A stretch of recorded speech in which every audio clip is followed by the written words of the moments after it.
बातमी बघूयात। रोहित पवार यांच्या भेटीनंतर काँग्रेस नेत्यांसोबत हर्षवर्धन सपकाळ यांनी चर्चा केली आहे। पोटनिवडणुकीत अर्ज मागे घेण्याचा सर्वस्वी अधिकार प्रदेशाध्यक्ष म्हणून हर्षवर्धन सपकाळ यांच्याकडेच आहे। या संदर्भात माहिती घेऊयात आमचे प्रतिनिधी अक्षय मंकणी यांच्याकडनं। अक्षय, रोहित पवार यांनी आधी सपकाळांची भेट घेतली आणि त्यानंतर त्यांनी पक्षातल्या काही नेत्यांसोबत चर्चा केल्याची जी माहिती मिळते, काय त्याबद्दल?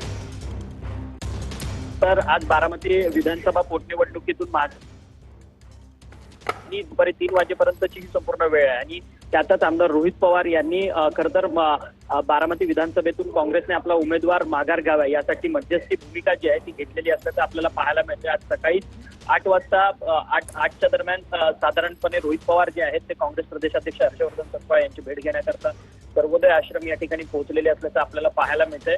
दिल्लीतल्या काही वरिष्ठ नेत्यांशी या दोन्ही नेत्यांची चर्चा जी आहे काँग्रेसच्या नेत्यांशी झालेली असल्याचं आपल्याला पाहायला मिळतं। परंतु बारामतीमधल्या पोटनिवडणुकीमधला उमेदवारी अर्ज माघार घेण्याचे सर्वच निर्णय जे आहेत ते आता हर्षवर्धन सपकाळ यांच्याकडे आलेले असल्याचं आपल्याला पाहायला मिळतं। त्यामुळे हर्षवर्धन सपकाळ यांची निर्णायक भूमिका जी आहे ती या सर्व संदर्भात असणार आहे आणि त्यामुळे आज बारामतीच्या विधानसभेच्या पोटनिवडणुकीतून काँग्रेसचे उमेदवार आकाश मोरे यांचा उमेदवारी अर्ज माघारी होणार आहे का हे पाहणं तितकंच महत्त्वाचं ठरणार आहे। परंतु आता सर्व अधिकार जे आहेत ते हर्षवर्धन सपकाळ यांच्याकडे गेलेले आहेत। बिलकुल अक्षय, धन्यवाद या माहितीसाठी। आता हर्षवर्धन सपकाळ या संदर्भात काय निर्णय घेतात याकडे लक्ष लागलंय।